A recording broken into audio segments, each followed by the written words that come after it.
Defending your position on track is difficult at the best of times. Today I'm going to go through 5 techniques that I use to try and defend as best as I can. Let's do this. I'm Lawrence, welcome to the channel.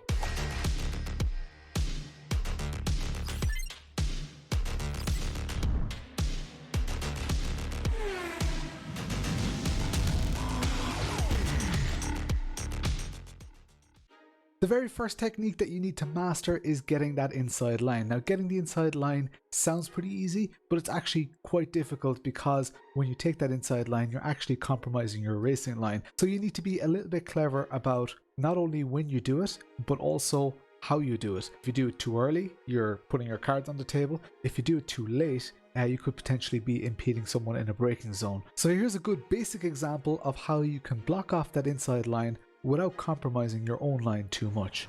So as you can see, the white car is closing in fast. This is Hockenheim.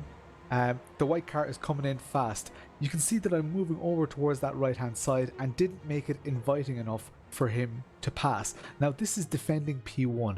This is a top split race, so we're against the best of the best here. That's why this is a really, really good example. The move to cut off the inside actually starts all the way back here when I'm on this curb. Watch the position of my car and watch where it's heading. So you can see I'm going towards the right of the track, and it's at this point that the other car needs to decide, well, I'm not going to get on the inside here because I'm going to get squeezed. I'm going to go for that outside. Top tip. It's vitally important to remember that in most racing conditions, you're only allowed one defensive move when it comes to a straight. If you make a gradual slow move and then you need to make an adjustment, it is technically 2 moves, but because you've made the first one really, really slowly, it's not as obvious that you've made 2 separate moves. Top tip. So at this stage, he's actually applying a driving technique called a cutback. That's more of an overtaking technique, but just to put it into perspective, this does encourage that cutback.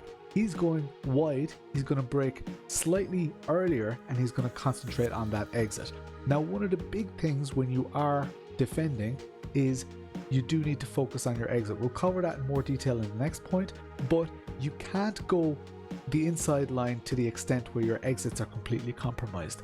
So at this point, I could see that he was going left all the way back here. And if you see, that's actually at the braking zone. So I could commit to this line. I'm on the middle of the track. I'm not on the inside. There is plenty of room on the right, but he didn't get a chance to actually get in on the right hand side. So he goes left, and you can see the second I'm moving right, moving right, and the second I see him go to the left, I actually straightened up quite a bit to save as much of that line as I possibly could. Here's another example of taking that inside line. He runs wide slightly behind me. I'm still on a legal line. Now this is, you could contest this. He got a run on me, but you can see I start adjusting the second I realized that he was going to get a better run here. Again, I'm going towards the right hand side of that track. Makes it less inviting for him, and he wants to get a good exit as well. So as you can see, he gets a very good exit out of the next corner coming up here, but I was able to keep him behind me, which is the most important thing. At all times during a race, you want to focus on your exits. People can't pass you out in most corners unless they're already beside you, but even then, and maybe especially then, focus on your exits. Exits out of a corner are far more important than entries into a corner. If you make sure that you block off that entry into a corner so that they can't pass you, the exit is your next port of call. It is super important. In fact, I would almost argue that you could let a car pass, but if you get a better exit, you're just going to overtake them again. What does a good exit look like? So the theory is you're on full throttle for longer. In general, that means that you have a faster top speed at the end of that straight.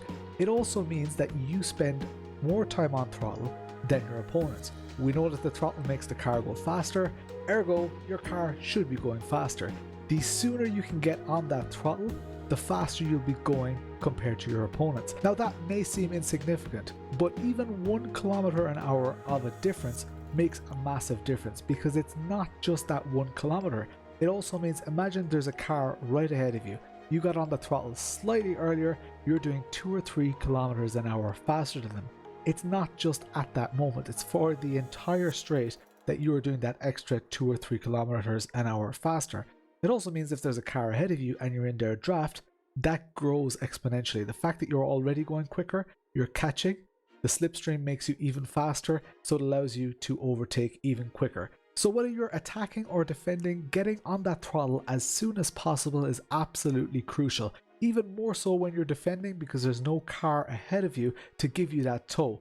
The car behind you will have a tow, especially in games like iRacing. In Assetto Corsa, it's not as prevalent, but in iRacing and in a lot of the other premium titles, you really want to make sure that you don't give away that tow too easily. Now, when you're defending as the leading car, you can actually control the pace that your whole pack goes into that corner in.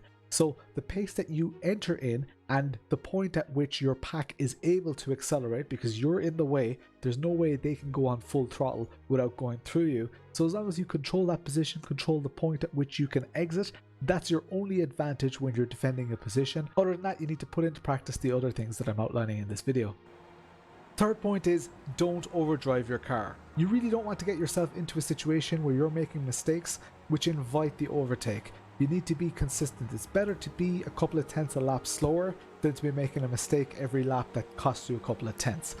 Probably sounds like it works out the same, but believe me, it doesn't. You need to make the mistakes at the right times if you're going to make mistakes. In other words, you need to not make the mistakes at the wrong times. We've already covered that to an extent. Focus on your exits, all that kind of stuff. You need to nail those exits, because if you get a poor exit, an exit out of a corner onto a long straight, that is the number one opportunity for cars to pass you out. That's the whole faster kart philosophy. When you're karting and people say, oh, you have a better kart, you have a faster kart, it's 9 times out of 10 it's because the person in the faster kart is just getting better corner exits. They're on that throttle earlier, they're concentrating on that exit earlier, maybe they're being cautious on the brakes, and they're just getting a very, very good entry, and as a result a very good exit. Whereas you're trying to go as fast as possible, braking as late as possible, compromising your corner exit, and then all of a sudden the car that's behind you is doing a couple of kilometers an hour faster than you are, just because you have different braking points. So it's vitally important that you know when to actually defend as well. Similar, if you think back to the first point that I made, and this is actually the exact same corner, and the car is approaching quite quickly, but not quickly enough to make me need to defend. So if we just play this on here, you can see the car is closing really, really quickly. We go through this fast right-hander. Again, he gets slipstream, it's coming up really fast, but there's no way he's going to get to the inside unless it was a complete dive bomb. So I can actually hold this position. There are only tenths of a difference between this and the first example.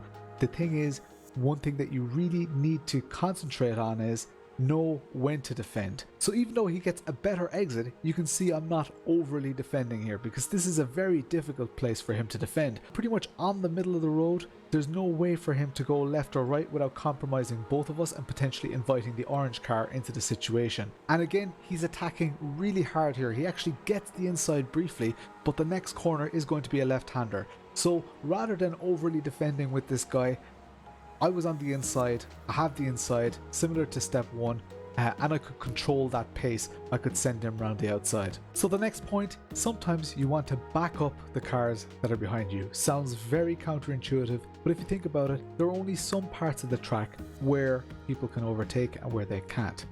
One thing that's very, very effective is when you know that a car is fast. As you know, I've been battling with the white car for the whole race. The white car got overtaken due to a small mistake that they made. I know that white car is super aggressive, knows exactly where they can overtake and where they can't, and this orange car was closing in on me fast. It was only a matter of time before this orange car actually passed me out. So here's how I dealt with that situation. The theory is quite simple. You, in a place where they can't overtake, you back them up slightly to get them in a battle with the other car. Because you're in front, it means that you have control over when the exit of the corner happens. Until you've hit that throttle to exit out of a corner, the cars behind you are passengers. They're waiting. When they see you go, they have to go. Similar to a restart of any real life race where the front car gets to decide when to go. The same happens in almost every corner, so sometimes it's beneficial to actually be slightly slower in that corner. Sounds extremely counterintuitive, but what you want to do is back up that car to the point where they're slightly out of their comfort zone, they're slightly confused about when they can go, they stop paying attention to the car behind, they're trying to go, the car behind might actually get involved in a battle with them. If you time it right, you get away slightly, they get bunched up. That's called backing up the pack, and it's extremely effective, especially when there's streamline involved, or when there are just some very, very good racers around you and you want them to duke it out so that you can get a little bit of breathing space. This is a good example of that. This orange car was catching me extremely fast, like a couple of tenths a lap. So you can see he's coming right up. So in turn 1 here, I decided I'm going to brake slightly early, go slightly slower, and you can see him actually back up into the pack. Look at the gap between the orange car and the white car now. It's about a third of the gap between me and the orange car, just because I backed up here. And you can see him braking, and you can see him going slightly wide. He actually gets a little bit of a skid on. I don't know if he locked up, and you can see the white car has an incredible line pointing up almost directly at my car. So the orange car is slightly wide, the white car is on that curb. So this worked completely according to plan. That orange car was a little bit compromised. They lost a tenth or two. It invited back in the white car, and it allowed me to get away slightly. Now there's chronic slipstream here. The slipstream is incredible, but you can see the white car and the orange car are now involved in a battle in the same way the orange car is involved with me. And the orange car is a little bit phased, but the white car is all over him. Now all of a sudden the orange car went from trying to attack my position to being worried about where the white car is going and what the white car is going to do. And sure enough, later in the lap, we can see the white car do, and the orange car does it as well. They both run wide, but the white car does what they've done again. They've taken that 1x to get a slightly better line. So as we approach the corner, he gets the inside on the orange car, and this is exactly what you want to see when you've tried your best to defend and bunch up this pack. These guys are going into this corner side by side. That means they're most likely going to take time off each other. The white car is right up the inside. He even hits that blue cone. The orange car panics a little bit. Maybe he thinks it's a dive bomb or whatever. The white car gets past, but look on the exit, they're compromised. They're squeezing, and they both slow down. They both slow down to the point that I get quite a good run on them. Now the orange car gets ahead of the white car again, which is even better, because the white car will be very, very confident getting past the orange car. The orange car is still doing their best to defend. Just look at the incredible pace that they have. I'm trying my best out in front. They've got slipstream. White car has double slipstream. There's another car behind that has triple slipstream. We were all within a second. You can see them duking it out now. This is exactly why I backed them up in the first place. Maybe it sounds a little bit easy. Maybe I'm oversimplifying it here, but that's exactly what you want. When you back up the cars, you want them to battle with each other. You want them to focus on each other so that you can get a little bit of breathing space. This is another great example of backing up the pack. Now, it's not entirely by design here. They were already very, very close to me. You can see the white car on the outside. He is mad to make a move. The orange car is on me. He's going slightly wide. He wants that cutback in the next corner. I spotted, in my mirror, I spotted the white car going around the outside. I wanted to invite him into the battle a little bit. If you think about it, if the orange car wasn't there, the white car wouldn't have a chance of passing me. So all I need to do is sacrifice a little bit of speed to back up that orange car into that white car so that I can get some breathing space again. Maybe it sounds complicated. Let's see how it unfolded. So right here, I actually brake slightly. I actually left off the throttle slightly earlier than I normally would. Watch the orange car go slightly wide, but the orange car now is boxed in. There's nowhere he can go. He can't go left, he can't go right, because the white car has been invited in. White car goes around the outside, then goes back in for the cutback. It wasn't as successful here as it has been in previous laps, but let's watch how it unfolds here as we go through the remaining corners. Again, rather than the orange car, remember where the orange car was. The orange car was here. He wasn't really too concerned with the white car behind him because it's the zone that we're going into. It's very, very difficult to overtake unless you nail it around the outside. So the orange car is only thinking about me. The white car is twice, 3 times, 4 times as far away as I am. All the orange car is focusing on is me. So here we get into the situation where I back him up just ever so slightly, invite that white car in, and at the exit of the corner, Now who's closer and who's further away? The white car is closer to the orange car. That's exactly what was intended. Now, this is risky. There's very little room for maneuver when it comes to doing maneuvers like this. You have to really nail it, otherwise you're going to get punished. Again, 3 cars behind me were all quicker than I am. Let's see how it unfolds here. The white car is back in it, orange car is there, and all I have to do is stick to my lines and see if they can battle it out. So one of the things that you always want to do when a car is trying to battle you is put them in an uncomfortable position. Put them into positions that they may not have practiced for. This is a good example here where this car is really putting on the pressure.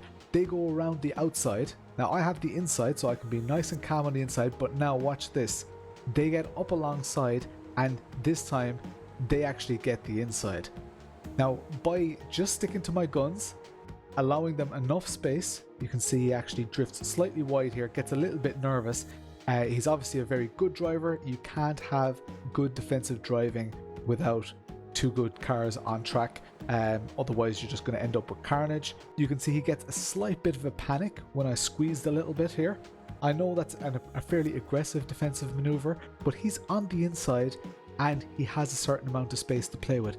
He knows if he messes it up, it has bad consequences for him, not only for me, but for him as well. So he backs off ever so slightly. I'm going around the outside. I have the more natural racing line here, but watch where he is. His positioning here, he's on the inside. Now he knows that I'm still on the left-hand side. I need to put him in an uncomfortable position and not just concede the position. You could, and there's every argument that could be made to let him go get his slipstream and overtake him again. But in my opinion, when you're in a battle, you need to battle that right out to the finish. And here, this is another great example of it. He's on the inside. He has effectively a slightly better line for the entry of the corner, but a poorer line for the exit of the corner. The wide entry that I'm taking is actually a slightly better line. So watch this here. He's ahead of me at this stage. And I just stuck it around the outside. I stayed there for the whole time. And because of his shallow entry that we see here, he's on the middle of the track. He should be completely on the edge of the track. Because of his shallow entry, I knew that there was a good chance I'd get a run on him on the next straight. If I tuck in behind him, then there's way too much space for the car behind to maybe get a double slipstream, or for the white car to block off my path entirely. I'm around the outside, I'm in a good position. I know that that other person is a good racer, which of course is extremely important. And I hang it around the outside. My line is slightly compromised. I am slower than usual, and we are inviting P3 into the mix here. But as you can see, my exit stands to me. They're going double slipstream. Now, at this point, I could have done a better job of defending that inside. But I knew that because I had a run, I knew I was going quicker. He wasn't catching me. He wasn't in my slipstream at all. So he wasn't doing better than I was. So there's no point in defending that position when you just don't need to. So I got a great turn 1, and you can see a little bit of a gap appears. So the next point I want to make is to be consistent. You need to know your lines. You obviously need to be relatively quick. You can't defend P1 like this unless you've got relative pace. You don't need to be the fastest car on track. That, I guess, is my overall point here, and this applies to anywhere on the track. So it doesn't matter what position you're fighting for, your consistency is absolutely key. So all that means is you just need to be fast enough to keep the cars behind. You don't need to be that much faster. You don't need to be faster at all. You just need to make sure that you stay ahead of other cars. There were about 4 or 5 other cars in this race that did quicker laps than I did. But because of these defensive maneuvers and because of the consistency, I was able to keep them behind me and frustrate them to the point where they couldn't make the actual moves on me. They just couldn't get past no matter how hard they tried. And every time they had a little bit of an advantage, every time they were getting that little bit closer, all I had to do was slow slightly, back off slightly, just to get them closer together, so that all of a sudden they have more to think about. That gives me a little bit of breathing space, allows me to get ahead. And in most situations, when you apply these techniques, now they have to be applied correctly. You don't always have to absolutely nail them. You just have to be good enough at these. You don't have to be incredible.